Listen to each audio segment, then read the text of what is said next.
Om Sahana Bhavatu Sahano Bhunaktu Sahaviryam Karavahai Tejasvinavadhitamasu ma Vishvishavahai. Om Shanti Shanti Shanti. Om Bhadram Karne Vishunuyama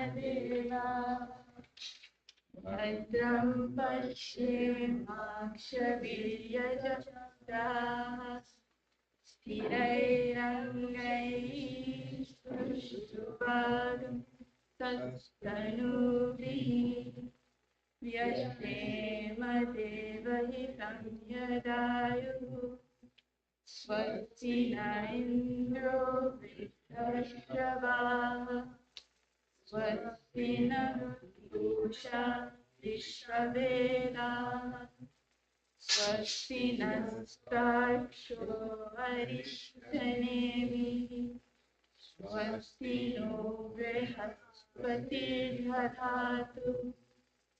Om Shanti Shanti Shanti.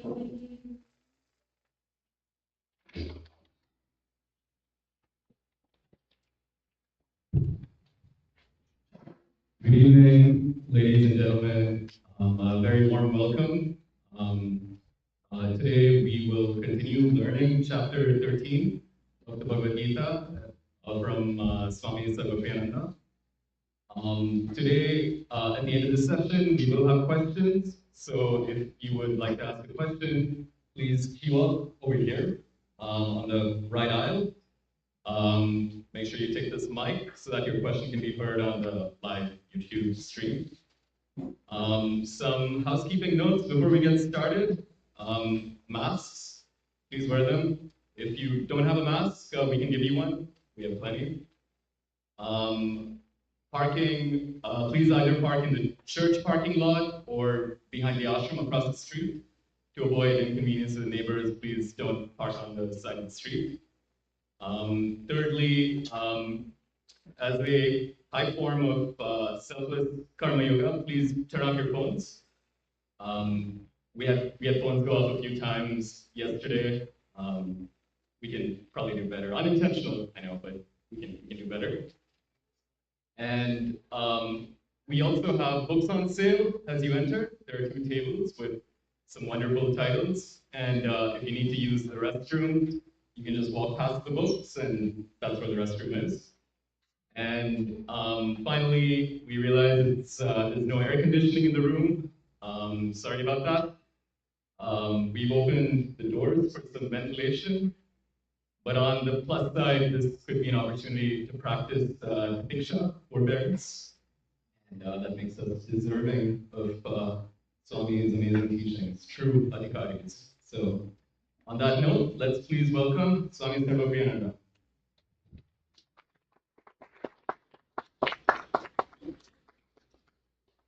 Thank you, Skanda. Start the chant.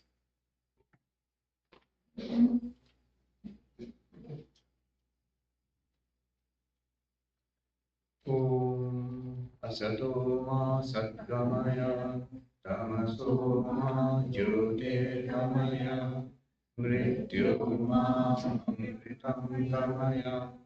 Om Shanti Shanti Shanti.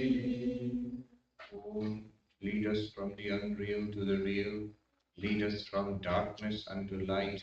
Lead us from death to immortality. Om, peace, peace, peace.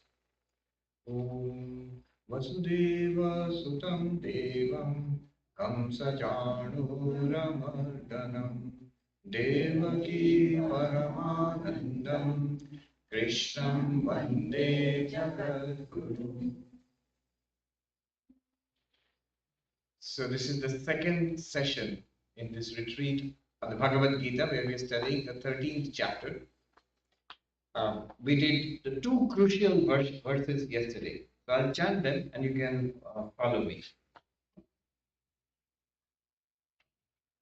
So you can repeat after me and chant each quarter. Shri Bhagavan Vacha Idam Shariram Kanteya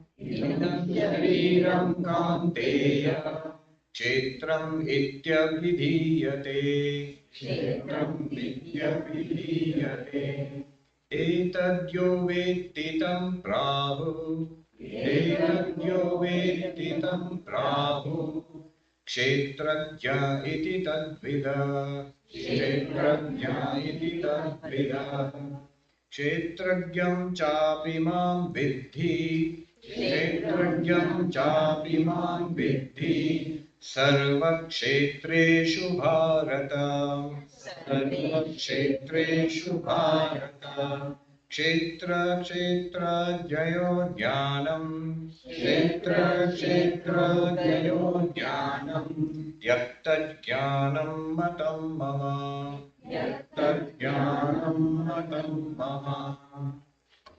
Two extraordinarily profound verses. Sri Krishna introduces the 13th chapter, the chapter on the field and the knower of the field. He says, consider your body to be the field. Just label this the field. And in the body, there is this knower of the body, the experiencer of the body, you, I. So the knower of the body is the knower of the field and knower of the field. That which knows is different from that which is known. Subject is different from the object. Drashta is different from the drishya. Just as you experience the world around you, plants and other people and chairs and tables and earth and sky, and you don't think I am plants or other people or chairs or table and sky, whatever. Because they are known, they are objects, you don't think I am that. I am that which knows. But then apply the same thing to the body. That I know the body. I experience the body. And then the body is an object to me. So if I experience the body, I am the subject, the body is an object. I am the drashta, the experiencer, the seer. The body is the drishya, it's an object to all my senses. In that case, I cannot be the body. And if you follow it up further, whatever we experience about ourselves, when we investigate our own experience of ourselves, whatever is objective, whatever is the thing, it cannot be me. We leave it out of the purview of what I consider to be myself. So not only the body, the breath, the prana, I'm aware of it, therefore not me. Thoughts, ideas, memories, I'm aware of them, therefore not me. We're not denying that they exist, but not me. Even this intellectual, this understanding which we are doing, this viveka, vichara, that's also an object, an objective process going on, not me. And if you go beyond everything, blank out everything, not me, you will come out to a blankness. Just a blankness, nothing. Like you have in deep sleep or in deep meditation. But that blankness is also an experience. It comes and goes. It can be generated. It can be attained and lost. And it is experienced. It is drishya, not drashta. I am the drishya, drashta of that blankness also. Therefore, the pancha kosha, annamaya, pranamaya, you're all Vedanta veterans, you know what it means. Manomaya, vijnanamaya, anandamaya. I am not those. Why? Drishyatva, because they are seen, experienced, object. not the seer, not the experiencer, not the subject. Then, so these are the Sthula Sukshma Karana Sharira, the physical body, the subtle body, and the causal body. Note at all points the beauty of Sri Krishna's teachings. He is talking about something that Arjuna and all of us, we are experiencing at all the time. He's not talking about believe in this and that. And then he says, this consciousness, this awareness, this subject, this drashta, this, so many names you can give it. Witness, sakshi, atma. And with respect to the waking, dreaming, deep sleep, which are all objective. Then you got the fourth, turiya. So many names you can give. Consciousness, chaitanya, atma, purusha, sakshi, turiya, whatever it is. You or I. This I is not just in this body and mind. This pure consciousness in itself, Krishna says, Kshetragyam chapi mam vidhi sarva kshetreshu bharata. This pure consciousness is the real nature of the knower of the field. Kshetragya, knower of the field. Who is the knower of the field? You or I. That's in Vedantic language, that's called vachyartha, the direct meaning. You, I. But when we apply the analysis which was taught by Krishna, if it is an object, then it's not me. You come to not just the person I, but awareness. All the so-called components of the person I, thoughts, feelings, personality, memories, desires, all of them are put in the category of object. Then this pure awareness, pure consciousness, sakshi, this is the real meaning of kshetragya. In Vedantic terms, lakshyartha, implied meaning. If you are not familiar with those terms, don't worry. Those who have done Mahavakyartha Vichara, they know. Vachyartha, lakshyartha. This is the real meaning of knower of the field. And this is the real meaning of Tattvamasi Tvam. You are that. When you say the word you, it really means consciousness. You, the consciousness. Not you, the body mind. Not you, the person. You, the awareness, right now. And then Krishna goes on to say in the second verse, it is the same consciousness in all bodies and minds. Not that there are separate consciousnesses. Not that you are a part of a whole universal consciousness. You often think that. Advaita does not say that. Vishishta Advaita says that. You're not a part of a whole universal consciousness. You are that one indivisible consciousness. There is no whole or part there. There is no difference there. And all of which we consider to be drishya, object, is actually an appearance in that consciousness. Does not constitute a second reality apart from consciousness. No second reality, Advaitam. No, not two, Advaitam. I have just summarized the dramatic developments of which Krishna gave yesterday. Basically, three things he has said. Each of them tremendous. First, Swami Ranganathan used to call them Vedantic thought bombs. Vedantic thought bombs. The first bomb which explodes is, you are not what you think you are. Not this body mind, not this individual person. This body mind, individual personality, that best a superficial understanding of our real nature. In depth, again, Swami Ranganathan used to call human being in depth. Human being in depth is pure consciousness. This is the real meaning of Kshetragya. This is step one. The step two, the second great thought bomb, second great insight which Krishna shared with us.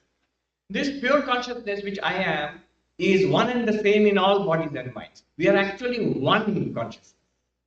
All of us. Not one body. Not even one person. Many bodies, many persons, different. But beyond that, deeper than that, is one consciousness.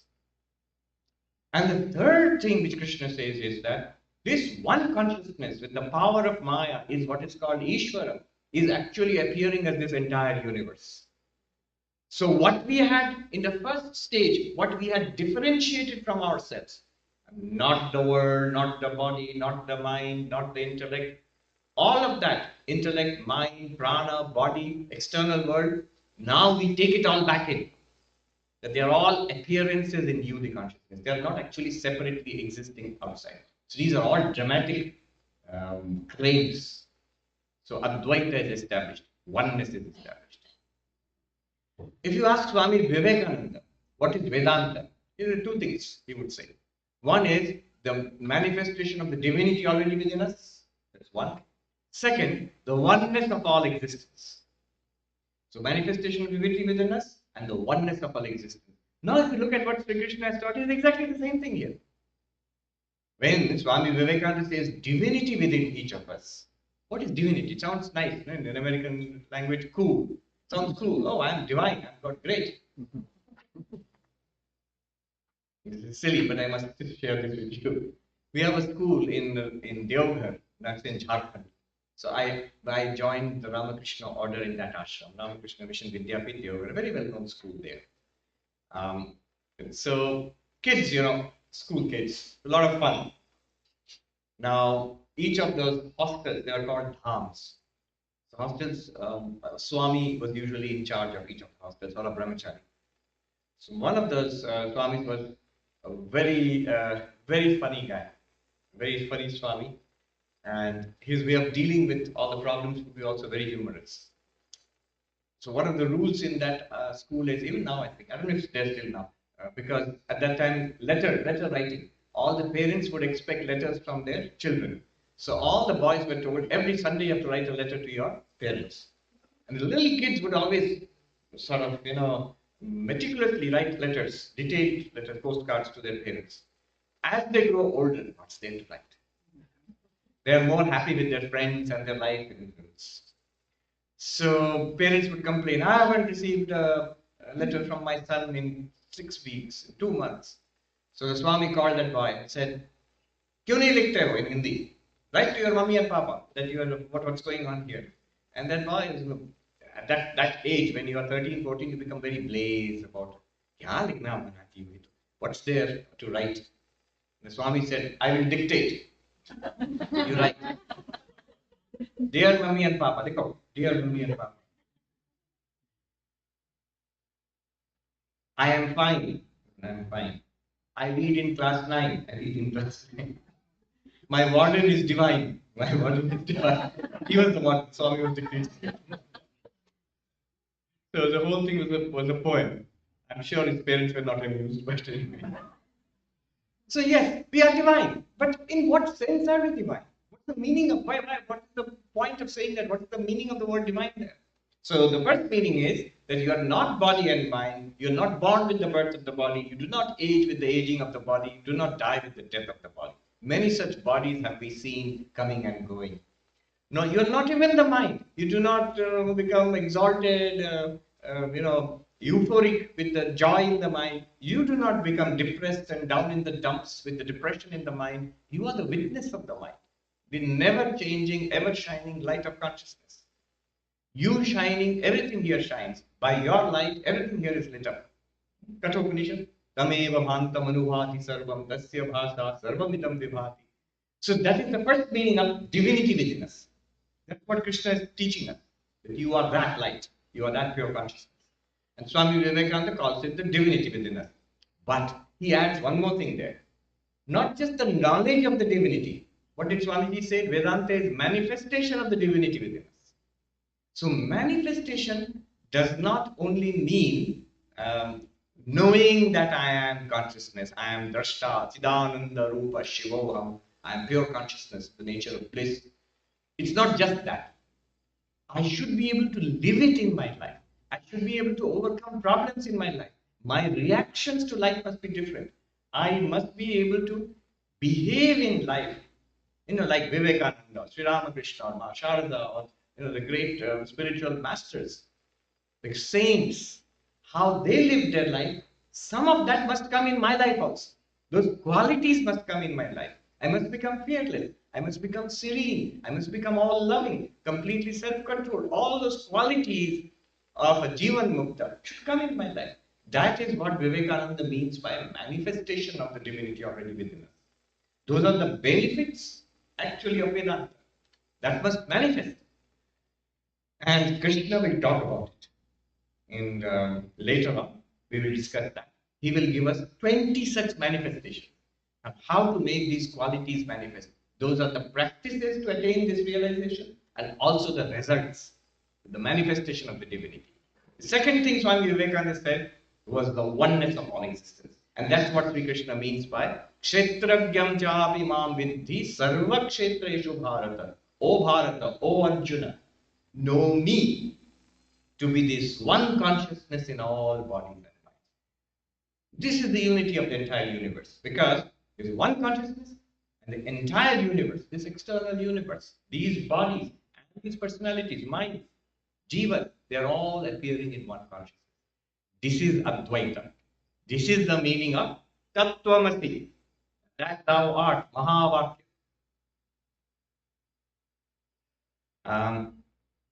Now, today what are we going to do? So Shankaracharya writes an extensive commentary on this, and she examines this very meticulously, in fine-grained detail. The method of examination in ancient Indian philosophy was Purva Paksha and Siddhanta. Purva Paksha means to raise questions, the multiple philosophical points of view. Some of the objections would come from those philosophical points of view. Some you can raise yourself also. So you are the Advaitin, the non-dualist. You are called a Siddhantin. Siddhanta means the conclusion, the proponent of a particular philosophical point of view. And all other points of view, they are going to come up with objections. Various kinds of objections. Many questions which you have in your mind, many questions which you may not have in your mind at all. All of those will come. You can never even think of such questions. They will be raised. I remember once I was asking a senior Swami from whom I studied Vedanta. I was a brahmachari at that time, in front of Belur Mutt. I still remember. I stood in after the class. I asked him, Swami, I have a question. I thought he might feel offended. He said, go ahead and ask, don't worry. Vedanta has been questioned left and right for more than 1,000 years after Shankaracharya, at least after Shankaracharya, definitely, by brains far superior to yours. So every kind of question you can think of and many more that you can never think of have been raised and satisfactorily answered. So go ahead, without any reservation, ask every possible question. You should ask. Once, Sister Nivedita was walking with Swami Vivekananda and she was asking a lot of questions. And then she paused and she felt a little bad. She asked Swami Vivekananda, I hope you are not feeling offended that I am asking these questions. Vivekananda said, let none regret that they doubted. I questioned my master for 6 long years. Sri Ramakrishna, Vivekananda says, I questioned my master, doubted and questioned my master for 6 long years. And as a result, he picked up a pebble. He said, I am as hard as this. I know every inch of the way. So let none regret, let none be sorrowful that they doubted, that they asked questions. So you'll see the question. Now what I'm going to do is, it's a long commentary. In the entire 700 verses of Bhagavad Gita, Shankaracharya has written a commentary on that. Nowhere does he write such an extensive and profound, many of the places, very profound commentary. It's so extensive. Nowhere. This is the longest commentary on any one verse. On which verse? Kshetragyam chapi mam vidhi sarva kshetreshu bharata. Just that half a verse. Long commentary. Extraordinary debates, questions and answers. I mentioned this earlier, but this was also the subject of a debate between non-dualists and dualists. Dvaita Vedantins and Advaitins. I found this out from a book written by Swami Kashikananda Giri. He was a great Vedanta scholar who lived in Mumbai, who passed away just a few years ago in advanced age. So he was challenged by dualists to a debate, Dvaita, Advaita. So that debate is still going on. It's 1,000 years old, it's still going on. No end in sight. So this was in Bangalore. And the topic was, Kshetragyam chapi mam vidhi sarva kshetreshu bharata. Are God and one man same reality? Jiva and Brahma, are they same or different? The Madhva says different. Of course, different. And the Advaitin says identical. So debate on this one line. And the description is the debate started on the first day. Then what happened was, the first half there was a debate, very hot debate between the two sides, Kashikanandaji on the Advaitin side and the great Madhva scholar on the other side. And it ended with, the aisles divided on one side, Advaitins were sitting on the other side, Dvaitins were sitting. It ended with people throwing chairs at each other. The don't do that now. And then Kashikanji says, I went back to my ashram and I wrote a letter to the organizers who won the debate. So no response. So I take it that I have won the debate. So he wrote this book, Advaita Vijaya Vaijayanti Mata, the garland of victory of Advaita. So let's dive into that. I will not read the entire commentary. There's no time for that. It will take many classes. I'll read excerpts from it. And I'll read the original Sanskrit. Don't worry about it. I'll translate everything. But sometimes it's good to hear the original words written by Shankaracharya when he's commenting on this verse. Here we go. Shankaracharya says, Nanu sarvakshetreshu ekaya eva ishvara na anya tad vyatirikta bhokta vidyate chet. Suppose we say, Purvapakshi is asking, opponent, you are saying, in all these fields, there is only one consciousness, one Ishvara. Other than that, there is no other experiencer. All of us, we think we are experiences, when actually at bottom, we are one consciousness, Ishvara. Then, what is the problem? 4 great problems, 4 great objections. 1. Tataha Ishvarasya samsaritvam praptam. Then Ishvara becomes a samsari. If Ishvara is you and him and her and I, if Ishvara is the dog and the cat and that little insect, the consciousness, don't you see? And the consciousness in you, that person inside you, I am that. But I am a jiva, I am a samsari, I am subject to sukha dukkha, sufferings and pleasure and pain. I am so limited, I have so many problems. I always say, if God exists, why am I suffering? It becomes even worse. The Advaitin is saying, oh, you are God, ask yourself. What does this mean? Ishvara will become a samsari. What's the problem there? Then Ishvara is no longer Ishvara. See, if God is suffering like us, if God is limited, not all powerful, if God has some limited knowledge like we, not omniscient, if God does not have the power to remove the sufferings of others, then what's the point? God just becomes one more person like anybody else. Samsari, Ishvarasya, samsaritvam praptam. Simple Sanskrit. One interesting thing about Shankaracharya's commentaries, I remember when I started reading them, I was a brahmachari long ago in Belur Math. One Swami, very scholarly Swami, he said, so have you read this? Shankara said this. I said, no, oh, Shankara's commentary is very difficult. He looked at me and he said, what? You have not read it. I said, that's true, I have not read it. I thought it's difficult. No, it's actually easy. You have not even tried. Go and try. When I tried, I found it's actually pretty simple.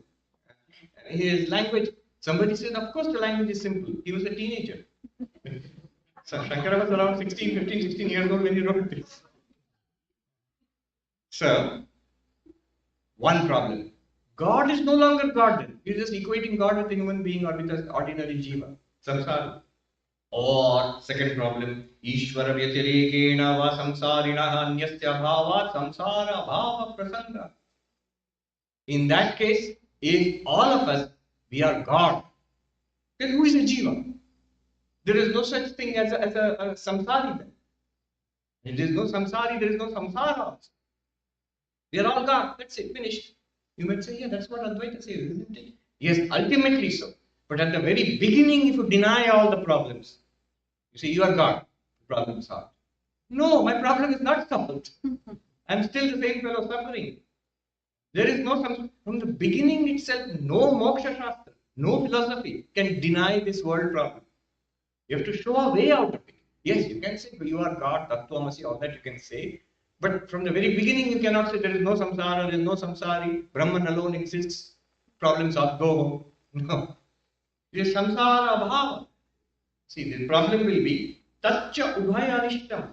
Both are not desirable. If you are going to make God into a jiva, samsari, not desirable. Or if you are going to deny that a jiva exists altogether, only God exists, you are not there at all. God only exists. That also is undesirable.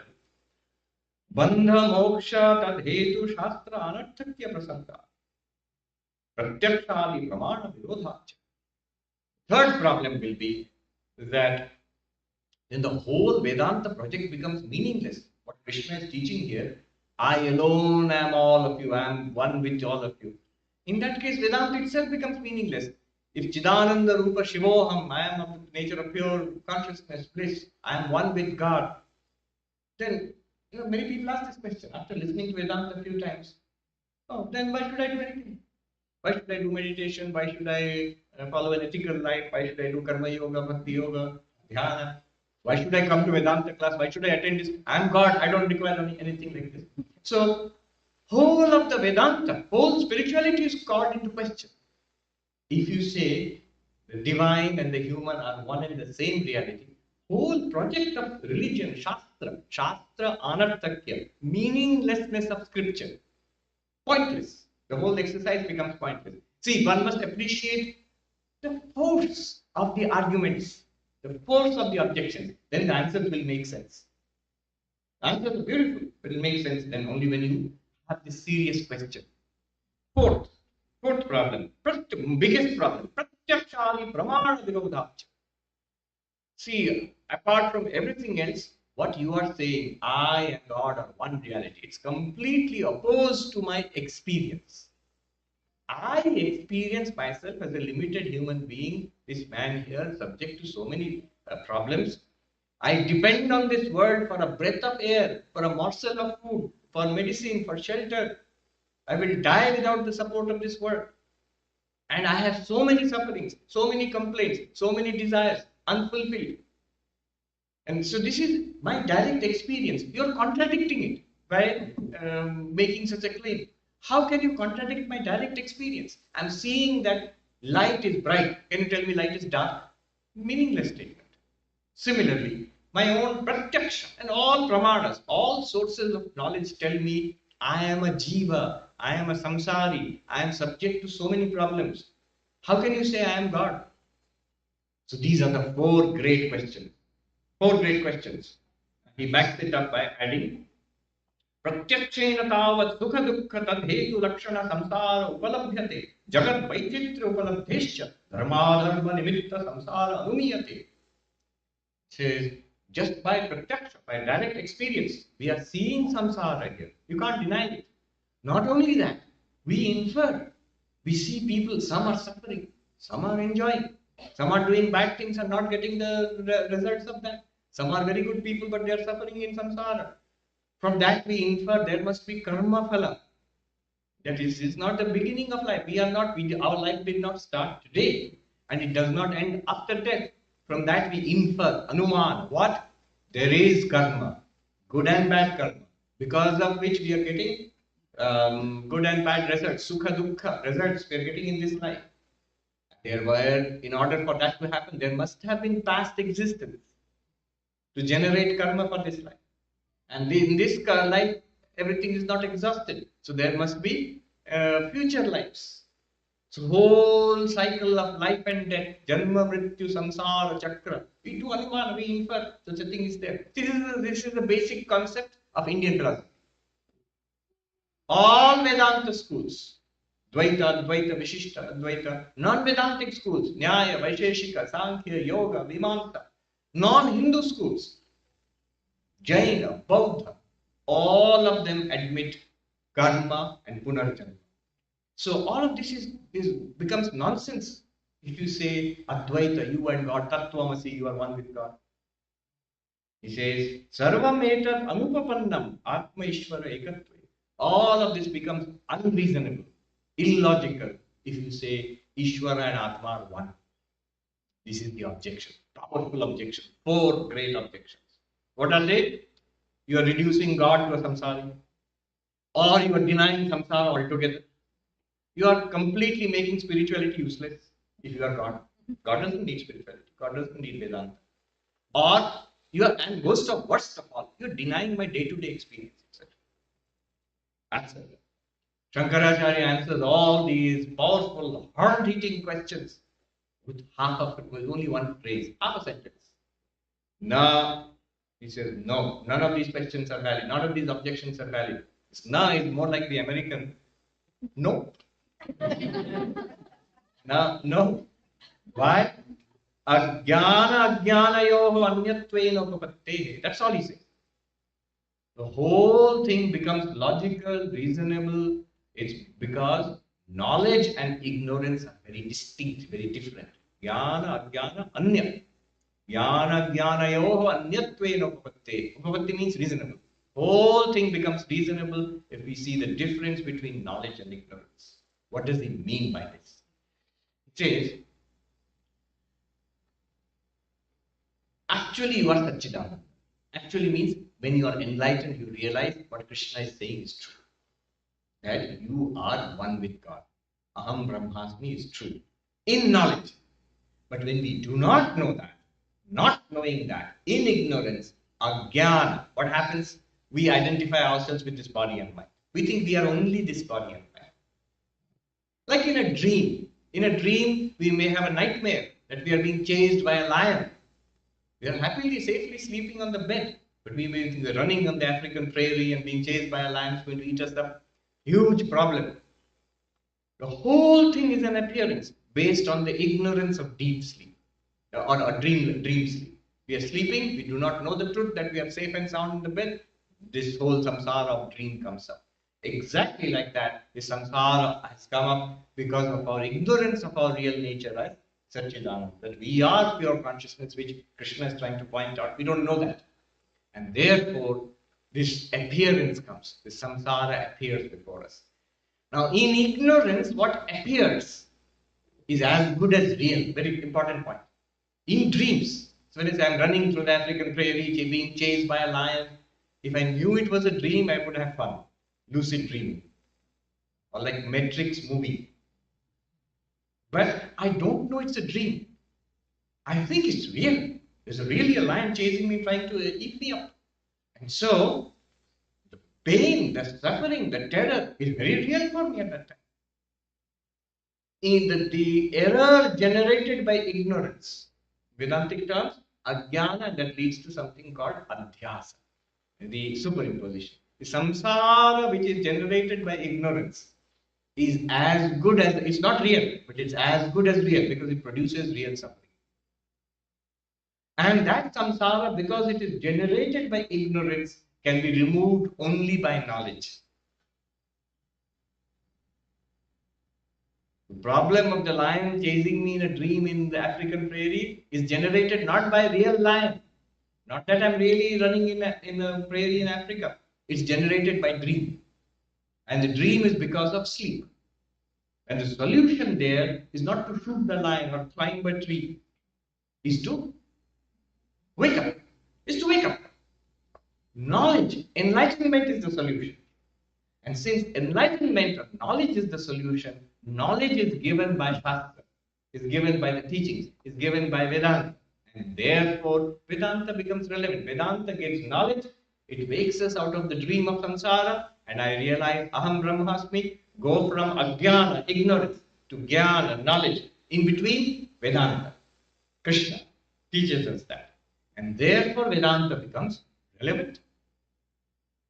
In ignorance, the same consciousness, which is none other than Krishna, in ignorance thinks of itself as a jiva. Who is ignorant? Not Krishna, not Ishvara. At the level of the mind, of the individual mind, there's ignorance. How can ignorance affect Krishna or consciousness? The same little cloud can block the vast sun. The sun, which is far bigger than the earth. It's a cloudy day. I can't see the clouds have covered the sun. But what a silly statement if you think about it. How can a patch of cloud cover the sun? The sun itself is bigger than the whole earth. Much, much bigger. How can a tiny bit of cloud in the atmosphere of earth cover the sun? No, it doesn't cover the sun. It covers my vision. It blocks my vision. Similarly, ignorance affects us. And Ishvara seems to be a jiva under the influence of ignorance, jiva ignorance. In enlightenment, I am one with Ishvara, that is identity, Jiva Brahmaikya, is correct. What about samsara disappears? In ignorance, samsara is there. Dream is there. When you wake up from the dream, dream is gone. In ignorance, samsara is there. When you wake up from it, samsara is gone. In knowledge, no samsara. In ignorance, samsara. All the externally same world will go on. Jivan Mukta, enlightened person, in this world itself, in the body itself, can honestly claim to be beyond samsara. Although in the midst, seems to be just like us in the midst of this world. So, all the difference is made by knowledge and ignorance. Shankaracharya says in one half a sentence, Jnana Jnanayo Anyattvena Upatte. All of this becomes reasonable. All four objections can be answered. What about the fourth objection? I experience samsara, I am seeing it. How can you deny that? It's like a dream. I am seeing the dream. In dream, at least you wake up from it. But suppose it's a virtual reality, or suppose it's a movie. Now, the movie, it may be a horror movie. The moment you realize it's a movie, you can enjoy the horror movie. It's not that the movie will stop. We'll let the movie go on. Similarly, for an enlightened person, after becoming enlightened, will that person see things differently or hear different things? No. What we are saying, the enlightened person also sees. When you taste jalebi and it tastes sweet to you, enlightened person also tastes jalebi and tastes sweet to that person also. Experience continues to be the same, but the understanding of that experience is tremendously different. Like the understanding in the dream and outside the dream. Understanding of people who takes it to be real and the person who realizes it's a movie. So the knowledge makes the entire difference. Shankaracharya quotes from Kathopanishad. Duramete viparite vishuchi avidyayacha vidyeti jnata. Kathopanishad. The two are distinct. Vidya and avidya. Knowledge and ignorance. They are both there. Ignorance will lead to samsara, knowledge will lead to moksha. And he quotes, Tathacha tayoho vidya vidya vishayoho alabhedomapi viruddha nittishta. Upanishad has said, Shankaracharya says, the results of knowledge and ignorance are very different. He quotes, Shreyascha preyascha iti vidya vishayah shreya preyastu avidya pradyuti. The results of vidya and avidya, knowledge and ignorance, enlightenment and being ignorant in samsara, are very different. He calls it Shreya and Preya. Upanishad calls it Shreya and Preya. Shreya means what is beneficial, what is good, ultimately moksha. Preya means what is apparently nice, attractive, samsara, and ultimately bandha, bondage. He says, what makes the difference? Vidya leads to moksha, Shreya, and avidya leads to samsara. These difference. I'm skipping a little bit. Then he quotes from Mahabharata, Shanti Parva in Mahabharata. Very interesting little verse which says, which points out the benefit of knowledge and the danger of ignorance. Simple little verse from Mahabharata. Shankaracharya quotes, Sarpan kushagrani tatodapanam gyatva manushya parivarjayanti. Snakes, sharp grass, well. People who know there is a well, they sidestep it. People who know that this grass is very sharp, they will put on sandals before walking on it. They know there is a poisonous snake there, they will avoid it. He says, Ajnanatas tatra patanti kechit jnane phalam pashyatata vishishtam. But those who do not know there is a snake, they can get bitten by the snake. Who do not know there is a well, they can fall into the well. They do not know that the grass is sharp. They can get cut from the grass. And then he says, Mahabharata says, Pashya, see the special effect, the result, the benefit of knowledge. We may think it's a book, it's knowledge, what can it do? But it can make a huge difference between suffering and joy, between bondage and liberation. Then Shankaracharya goes on. Tathacha is explaining. Dehadishu atmabuddhi avidwan raga dveshadi prayuktah dharmadharmanusthana krita jayate priyate cha iti avagamyate. What is the nature of bondage? Says avidwan. Step 1. Avidwan, ignorant one. Notice it starts with ignorance. Samsara, bondage, suffering starts with avidwan, ignorance. People ask, why am I suffering? I'm asked almost every day. We all ask ourselves also. And the answer is very interesting.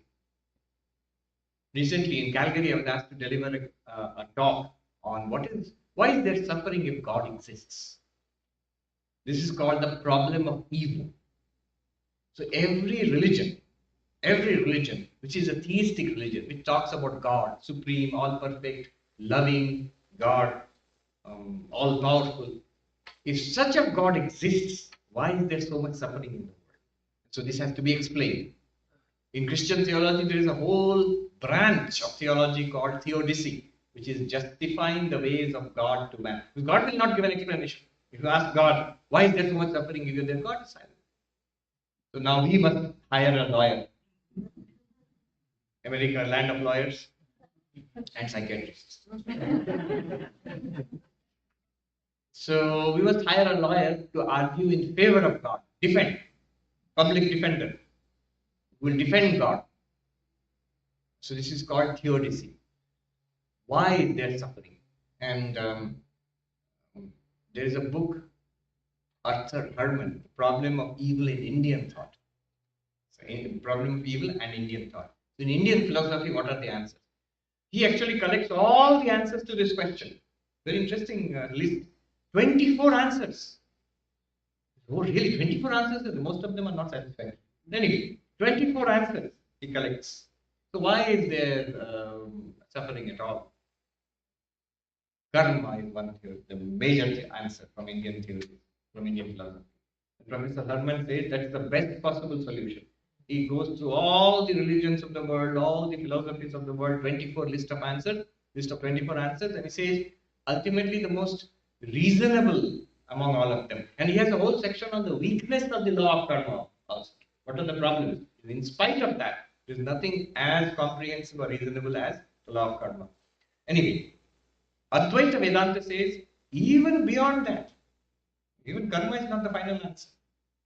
Jnana and Ajnana is the final answer. Because the enlightened one, Jivan Mukta, existing in this very world itself, within this law of karma is still there. So it is affecting the body of the Jivan Mukta also. And yet the Jivan Mukta says, I am free of suffering. That means that Jivan Mukta has become free of suffering not by denying the law of karma, but realizing something which is more deep, more fundamental than the law of karma. Swami Vivekananda says, good, good, bad, bad, and none escape the law. Whosoever wears the form wears the chain too. Wears the form means wears the body. Wears the chain too. But far beyond name and form is Atma never free. No, thou art that, sannyasi bold. Say Om Tat Sat Om, his song of sannyasi. So what has the Advaitin done? He cannot deny the law of karma.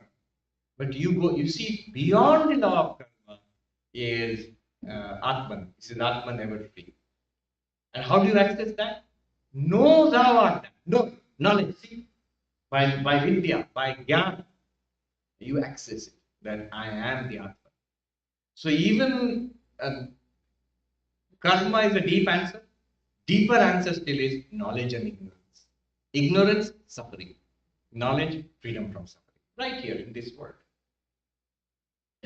So, ignorant person who does not know the truth about oneself, Dehadishu Atma Buddhi, thinks I am the body. In the body and the mind, body mind, I am Atma Buddhi. Then Raga Dveshadi Prayukta. In the mind there are likes and dislikes. Why are there likes and dislikes? It's a very nature. The body is limited, mind is limited. So there are certain things which are very favorable to the body mind. Pleasure, comfort, 72 degrees temperature. Is when the air conditioning is not there, you feel it.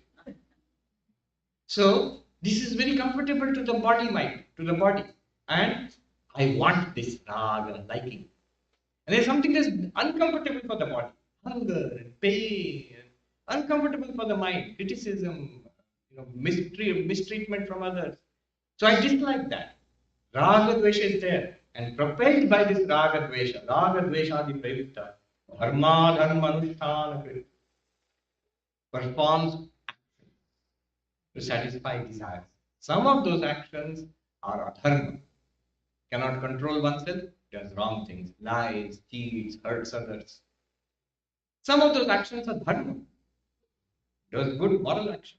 But the result of both is karma phala. which you will get in this life or next. And you are caught in the cycle of samsara. In contrast, Shankaracharya says, Dehadi Vyatirikta Atmadashtina, the one who sees that I am not the body mind. Mano Buddhyahankara Chittani, I am not the mind, not the ego, not the intellect, and so on. Then what am I? Chidananda Rupa Shivoham. Then what happens to that person? Raga Dveshadi Prahana Peksha rises above Raga Dvesha. The mind will keep suggesting, do this, chase this thing, avoid that thing. You rise above it because I am not my body mind. I will not let the body mind dictate to me. The body mind is my instrument, is my chariot, Kathopanishad says. So, rises above that and dharma dharma pravritti upashamat uchyante. There is tendency towards dharma, one rises above it. One does not perform adharma and one performs dharma, righteous actions, but not for personal gain anymore, as karma yoga. And so is freed of the samsara chakra. Iti na kenajit pratyakyatam shakyam. Shankaracharya says this is acceptable to all philosophies. You are a Nayayika, Vaisheshika, Sankhya, Yoga, Dvaita Vedanta, Vishishta Dvaita Vedanta. All of you agree with this. Right?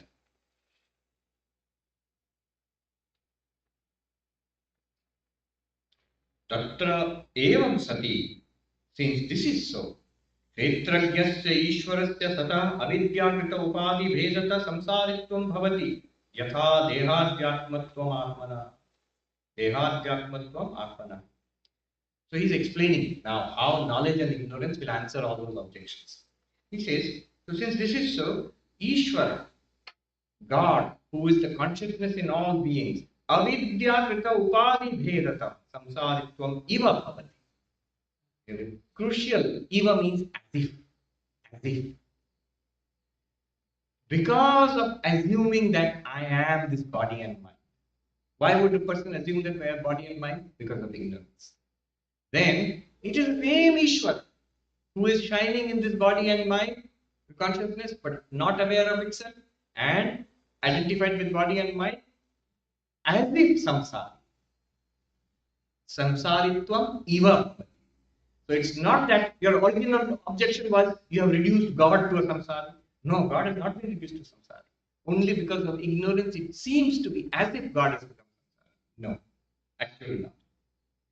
Sarvajantunam hi prasiddha dehadishu anatmasu atmabhava nishchita avidyakritaha yathas sthano purusha nishchaya. This example he gives. Classical example is sthanu purusha. So there is suppose a tree stump in a distance, dry tree stump. There is two branches. From a distance, somebody says, there's a man standing there with two hands raised. Sthanu Purusha. Purusha means human being. Sthanu means like a stump of a tree or something. So mistake. You are mistaken it. Exactly like that, what happens? I, the consciousness, I think, I've forgotten that I'm consciousness. But I impose the identity of body-mind upon myself. I am this human being, this man wearing an orange dress. My name is Sarvapriyananda. And the thoughts in the mind, these are my thoughts, happy thoughts, miserable thoughts, desires, whole thing I take upon myself, which I am not. He says, Na chaitavata purusha dharma sthano bhavati sthanu dharma purusha. Because of this mistake, confusing a tree stump with a human being, it's not that the tree stump becomes a human being. Does the tree stump have the qualities of a human being? Does it, drive around and have a job and go to Vedanta classes? No, it's a tree stump. And the human being does not get the quality of a tree stump, doesn't stand there like this. Exactly like that, Shankaracharya says, Tatha na chaitanya dharmo derasya deva dharmo va chetanasya sukha dukkha mohatmakatvadi atmana na yukta avidya kritatva vishesha charamutya. So he says, just like that, the attributes of the body are not the attributes of consciousness. The attributes of the mind, sukha, happiness, dukkha, misery, moha, delusion, ignorance, these are not attributes of you, the consciousness. Nor are your attributes, that is, your nature is consciousness. It's not the nature of the body mind. Just as the nature of the human being is not the nature of the tree stump. Similarly, you, the consciousness, your nature is not the nature of body mind. Body mind is not conscious. It is jada. It is an appearance. It does not. It shines in reflected consciousness. It borrows consciousness from you, as if conscious, but it is not conscious. The two are different.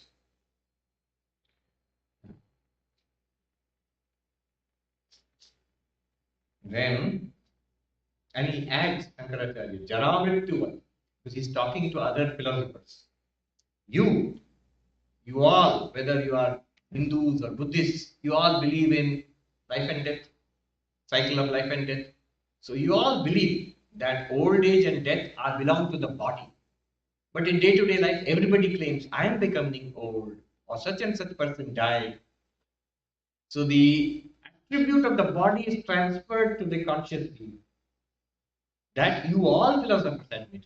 Because you all feel that, that you all claim, whether you're Buddhists or Jains or Nayayikas or Sankhyans, or whichever philosophy you belong to, you all claim Atma is not body.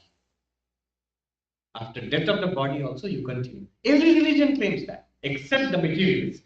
Every religion claims that the attributes of the body, the old age, disease, death are attributes of the body. By mistake we think that we are getting old, we will die. It's a body which is getting old, body will die, no doubt about it. Body which is getting diseased. What Shankaracharya is saying is, just as you are transferring by mistake the attributes of the body to yourself, you are also transferring the attributes of the mind to yourself by mistake. This is what he is trying to do. Now, I will just give the reply of the opponent, Purva Paksha. I hope I am not boring you to bits. If you follow this argument carefully, it's very, very exciting. The opponent, he is not going to give up so easily. By ignorance alone, all this is happening. If you get knowledge, everything will be fine, perfect. No. He says, no. Opponent says, I can also play the same game. No. Atulyatvad iti. Your example is not correct. Your example which you used, the sthanu purusha, the tree stump and the human being, you mix it up. People see that the human being, it's a tree stump, you're mixing it up with the human being. Not an appropriate example. Why? Because very subtle objection, powerful objection. The tree stump is an object, something knowable. The human being is an object, something knowable. You can mix up one object and another. Snake and rope, you can mix up. Tree stump and the human being, you can mix up two objects. But here, you are applying the example to the knower and the known. You are saying the knowable body mind is mixed up with the knower Atma. Oh Shankaracharya, look where you are mixing up the example. You are applying it inappropriately. The confusion between two objects, I can understand. Everybody has that experience. We mix up, we make errors. But now you are saying the object is being mixed up with the subject. Body is the object, mind is the object, and the qualities of the object and the qualities of the object are being mixed up with the subject, and the subject and the qualities of the subject are being mixed up with object. Object which is not conscious, which is body, which is, it has the properties of old age, disease, death. Mind, just the properties of misery, depression, pleasure and pain. They are all object according to you, O Shankaracharya. And consciousness is the subject, according to you, O Shankaracharya. Now you are saying you are mixing up subject and object. Where the example you gave us, two objects. Atulya doesn't work. You are trying to pull a fast one on me. But I have caught you out. He says, Na atulyatvad iti. Sthanu purushau yeyo eva santau. Sthanu means stump, tree stump. Purusha means human being. Yeyo, they are knowable objects. Sthanu purushau yeyo eva santau. Gyatra anyonyasmin adhyasto avidyaya dehatmanastu yeya gyatra eva itaretra adhyasa iti na samadhishtanta. What I just said, not samadhishtanta. This is not the correct example, appropriate example. You can mix up two objectives. Genya means objective. objects. Stump, human being. You can mix up. I agree. But here, Jnata, knower, consciousness, Sakshi, you yourself are talking in the glorious terms of the witness consciousness. An object, body, mind. How can the subject be mixed up with the object? How can the object be mixed up with the subject? Not only that, how can the qualities of the object, old age, disease, death, body, qualities of body, misery, unhappiness, ignorance, qualities of the mind, how can they be mixed up with the subject? And the qualities of the subject, consciousness, nature of the subject, not qualities, nature of the subject. We have to be careful here because according to Advaita Vedanta, consciousness has no qualities. Consciousness, how can it be mixed up with the object? So, na samadrishtanta, your example is not right here. What you are trying to do is very clever, but you have got. Atava deha dharma gneyo api jnatur atmana bhavati chet. Bhavati. Atava deha dharma gneyo api. Even though the attributes of the body, especially the mind, even though they are knowable, I understand. Misery is an object. Depression is an object in the mind. They are knowable. Even then, they belong to the Atma, to the self. When I say, I am miserable, I am small, I am stupid, I am inferior, the opponent says, you are right. They actually belong to you, the knower. Shankaracharya is wrong. They are not objects which are different from the witness consciousness. If I say this, itichet means if I say this. What does Shankaracharya say? Now you know.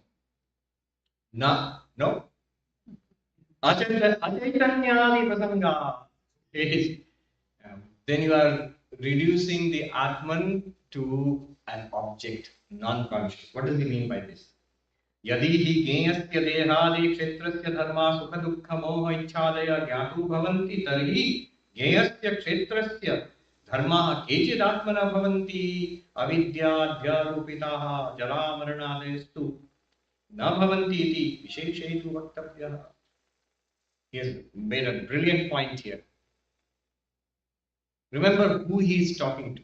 He is talking to other philosophers who believe in the cycle of birth and death. He says, some of the properties of the field, body mind, you say they belong to the Atma. Some of the properties of the field do not belong to the Atma, according to you. What does he mean by that? You, Nayayika, Vaisheshika, Buddhist, Jaina, Sankhya, Yoga, Dvaitavadi, Vishishta Dvaitavadi, all of you, you claim that Atma is not body. So the old age, disease, death belong to the body, not to Atma. All of you agree in this. And by mistake, people think, I am getting old by identifying with body. That you agree, it's a mistake. So you are transferring some of the qualities by mistake, some qualities of the body mind on the Atma by mistake. You agree on this, all of you.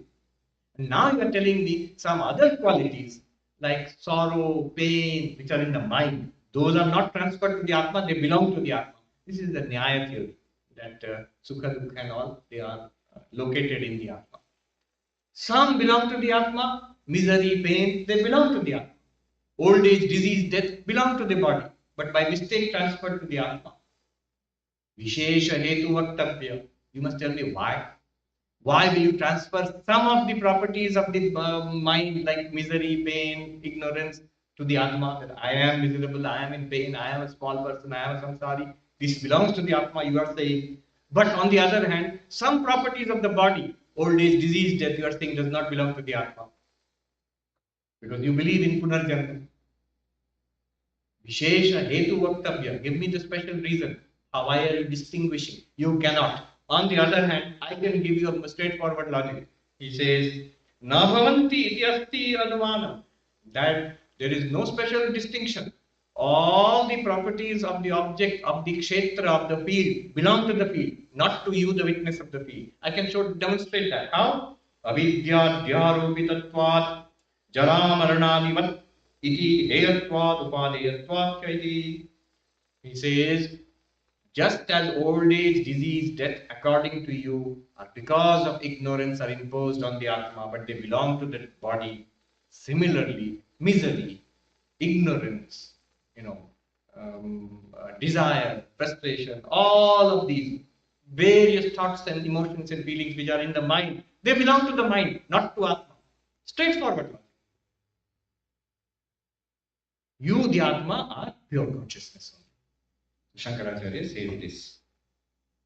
I will not quote the whole thing because we have run out of time. Just one more point I will make and then we will take some questions.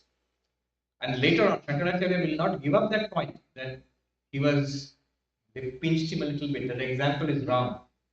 He will say, what you said, the example is wrong? It's not wrong. Why? Example is meant to prove one point only. Example is meant to prove only one point. What is that point? When you say, he's like a lion, brave like a lion. What do you want to say? He's a human being, he's not a lion. He's a human being, but he's brave like the lion. That much only is common. You don't mean when you say he's brave like a lion, he goes around on all fours and growls and jumps on people and eats them up. That's not the meaning that he is like a lion. So similarly, when I said Sthanu Purusha, one person is mistaken for a tree stump is mistaken for a person. I only meant to say by ignorance we can mistake one thing for another. That's all I want to say. I don't want to say one object is mistaken for another object. Not like that. I said by ignorance you can mistake the properties of the object and you can put them on the subject by mistake.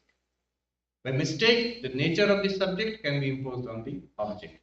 That much only I want to say. From ignorance comes mistake. That's all I wanted to say. So like this, he will not give up on the example also. Alright, so let's stop here. It goes on. I don't know. I am having a good time following Shankaracharya. But it's very interesting to see 1500 years ago how he faces the objections and answers them and clarifies the issues. Good. If anybody would like to ask questions related to this, to Advaita, to the, please come here. Come here, tell us your name and ask the question. And others who want to ask questions, you can queue up behind him. Yeah. Good evening. Tell us your name. My name is Sarvapriyananda. I'm from Kolkata. I only come to this for a few weeks ago. Well, welcome. My sister is also here with me. She and I both PhD students. It was a great pleasure finally. What are you studying? I'm a student of neuroscience. Neuroscience. Oh, wonderful. So it's a great honor to finally see him in person. I've attended many lectures on YouTube. Anyway, please forgive me if since my question will expose a lot of my ignorance. So my question is about this metaphor that often comes up, the dreaming,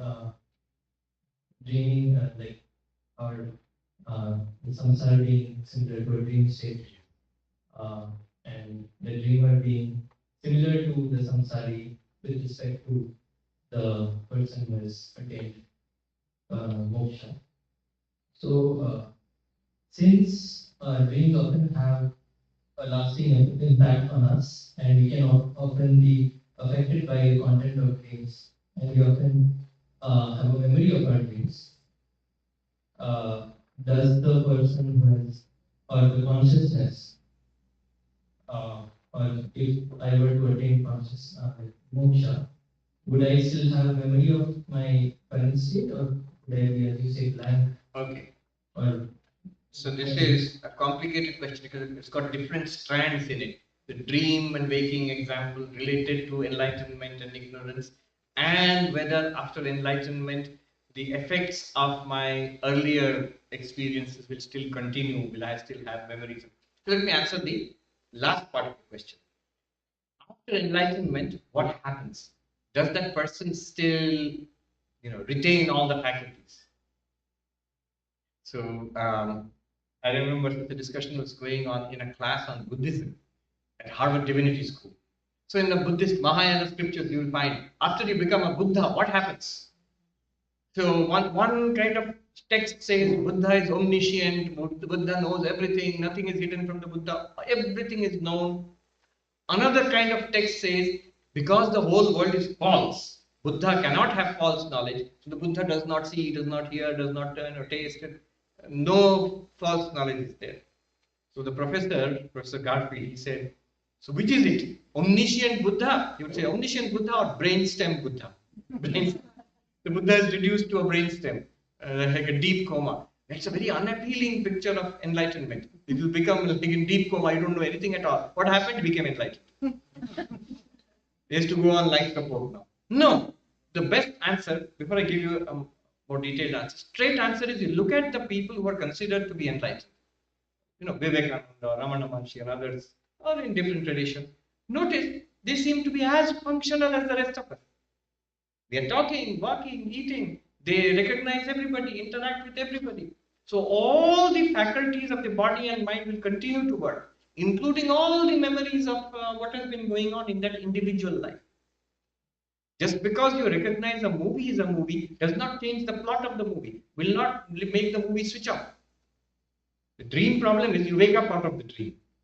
But that part is, you should not take it. In the movie example is good. When you recognize a movie as a movie, a virtual reality as a virtual reality, what you are experiencing will continue to happen. Similarly, in the body and mind, you realize you are not the body and mind, but this is an appearance in you, the consciousness. This will continue exactly as it is. So that's the answer.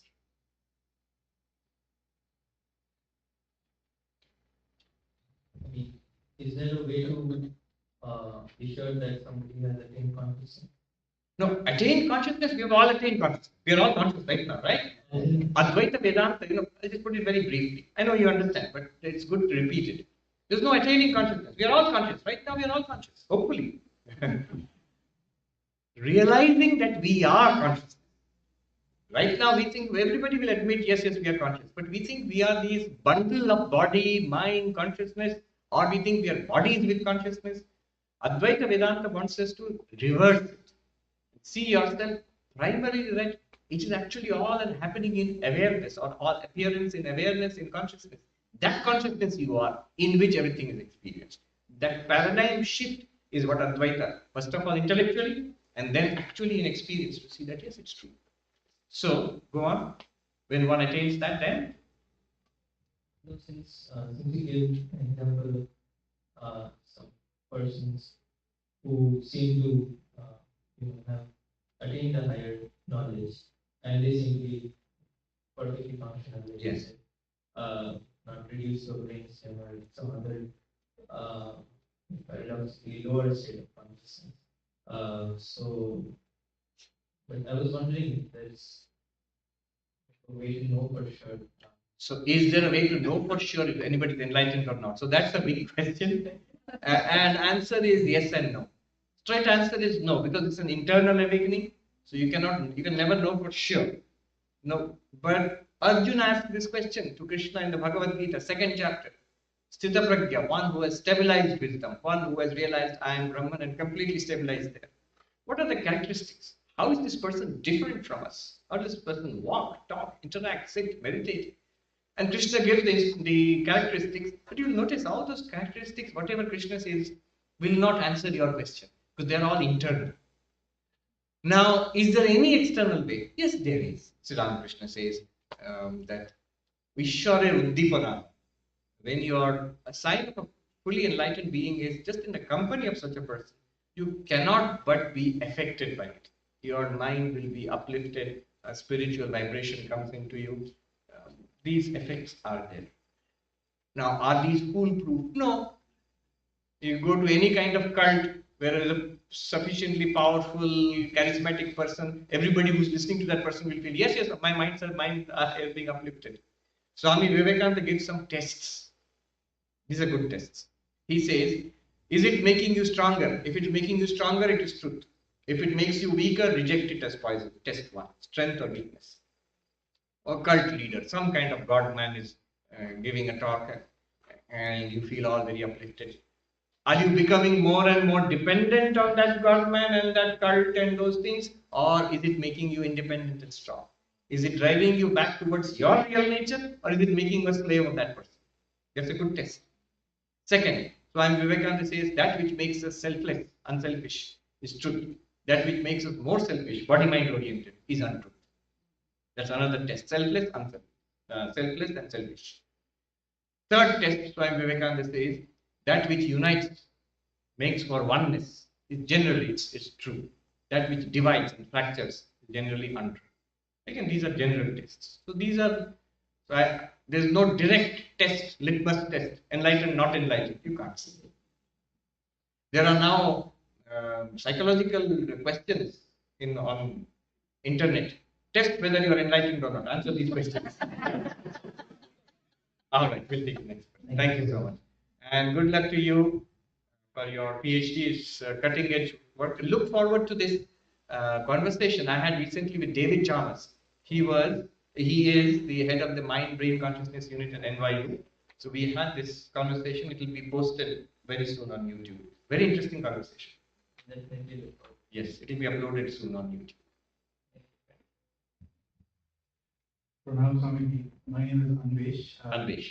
As you said, there are lots of lawyers and psychiatrists. I'm actually a psychiatrist. Yes, I get it. Okay, good.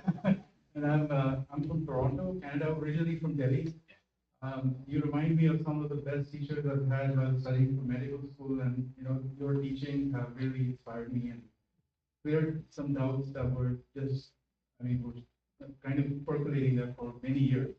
So I guess I won't say follower because that's not what he wanted everyone to say about him. Jiddu Krishnamurti, I think you must know about him. But I followed his teachings a lot, and I didn't know he was talking about Drishya Viveka when he's talking about observer is the observer. So it was quite a revelation to me when I read that text suggested by you, and then you got the understanding of the observer. But sorry for making this long-winded, but my main thing is about the contrast between the teachings of Jiddu Krishnamurti, if you know about it, and Vedanta. And one particular thing that I'm wondering about, I guess part two of the question is, when you're dealing with any kind of, you want to get like the fourfold disciplines, and the Viveka, Viragya, and sixfold disciplines. The problem is how do we just do discipline? Just try to do behavioral psychology on ourselves and try to be very strong about it and not go after food, for example. We like food. Right. Or how do you observe it? Yeah. I'll cut you off there. I'll answer these two questions. Yeah. One is about Jiddu Krishnamurti. I'm afraid my reading is very scant there.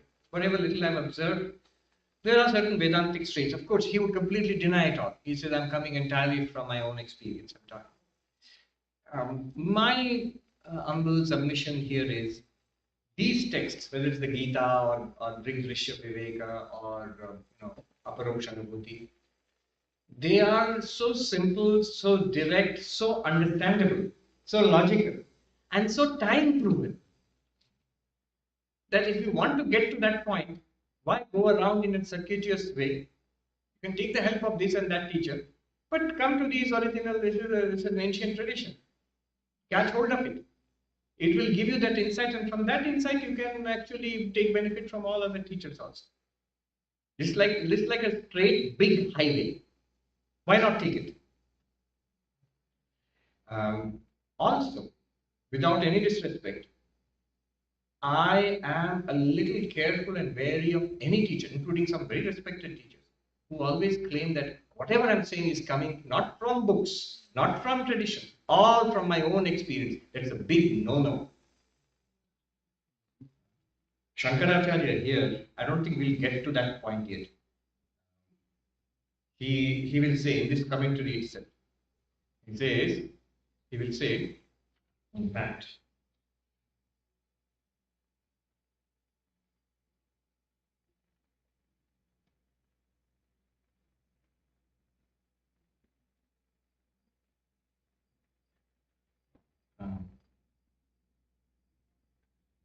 if I can't find it, he will say that Asampradaya Sarvashastra Vido Murkravadupeksha. Stunning statement, such a blunt and harsh statement. A person who has read an entire library but does not form part of a tradition. He talks about Advaita Vedanta tradition, but let's say generally, any spiritual tradition does not form part of it. It says it's all my own discovery. Shankaracharya says that person should be ignored like you would ignore a fool. Can't a person be enlightened without any tradition? Yes, can be, but he is of no use to you. It's like I mean, in Manhattan there is the Big Apple store. You know, then Manhattan is called the Big Apple, and the Apple store there is also called the Big Apple. So, if you go to that store to buy your computer, somebody is standing outside and says, "Hey, come here," and those fellows they will charge you a lot. I will give you a better computer than Apple computer. I'll give you a better one. What computer? Where is it from? Oh, I made it in my garage. It is far better than the Apple computer. The problem is, it may be, but you don't know. There is no guarantee.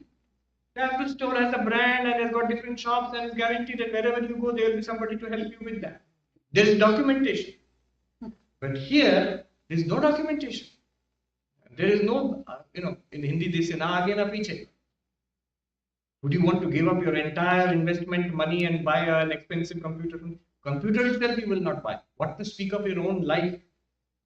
Will you give it up to a person who says, who may be brilliant and enlightened, who has no antecedent and precedent, and nothing before that person, nothing after that person?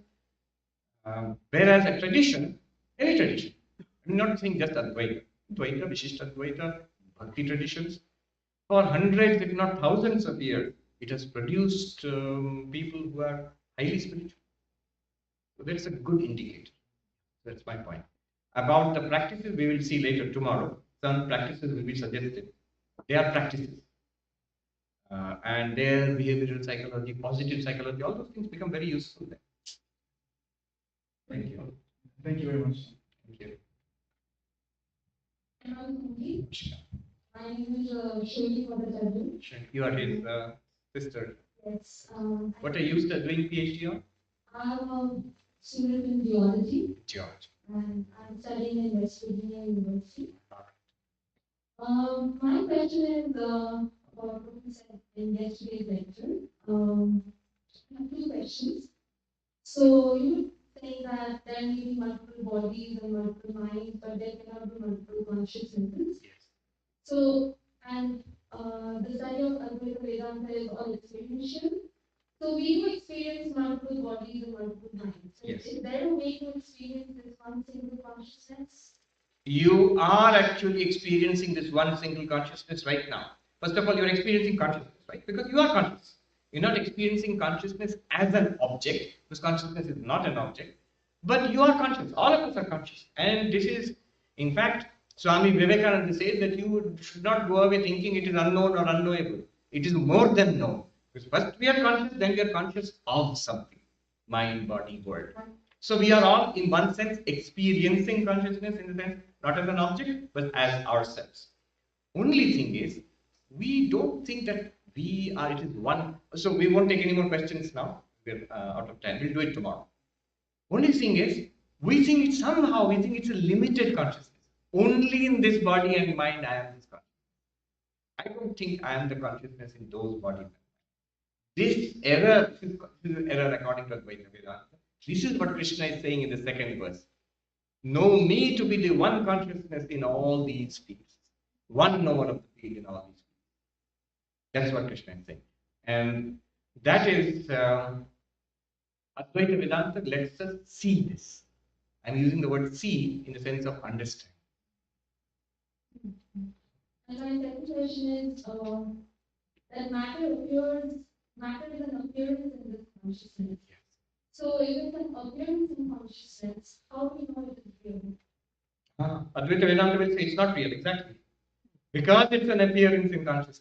So it depends on what you mean by real.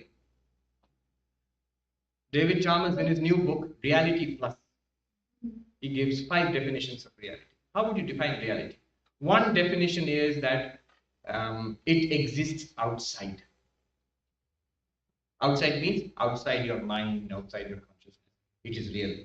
The flower I am seeing out, this is real because it exists outside my mind. The flower I am imagining now is not real because it is inside my mind only. Like that. So this matter, if it appears in consciousness and it has no existence or no proof of its existence outside consciousness, then according to that criterion, it would not be real. It would be that's why we're calling it appearance. That's why Brahma Satyam Jagat Mithya. Jiva Brahmaiva Napara. It would translate into consciousness real. Matter is an appearance, and you are nothing but consciousness. But the argument starts by saying that we are not denying what is around us. Yes. So if we are not denying what is around us, then why are we later saying that it is not real? We are correcting an error about what is around us. We are not denying what we are experiencing. But we are experiencing this is not denial. You are experiencing a word. That much only is admitted. Like when you are watching a movie. You cannot deny that you are watching a movie. But it's a movie that can be strange. If person is thinking it's real, I'm terrified of it, so horrible, you can convince that person it's a movie. Don't be afraid. It's alright. But you can never convince that person you are not seeing anything at all. When you're seeing a movie, you're seeing a movie. Right? When you're seeing Harry Potter movie. So you actually saw a movie. You can't say, no, you saw nothing. You saw something. Except that it was not real. It was an appearance, it's a projection on the screen. Advaita Vedanta wants to say that. Advaita Vedanta doesn't want to say that you don't experience samsara. No, of course you experience. But what is the nature of the thing which you are experiencing, that is debated. The non-self object cannot be denied, but its reality can be questioned. The experience of the non-self, experience of the anatma cannot be denied, but its reality can be questioned. That's what Advaita Vedanta does. It's questioning. You are seeing, hearing, smelling, tasting, touching. Correct. That much nobody can deny. What is it that you are seeing, hearing, smelling, tasting, touching? Are these not appearances in consciousness? Last question. Namaste. What's your name? Prakash. Question.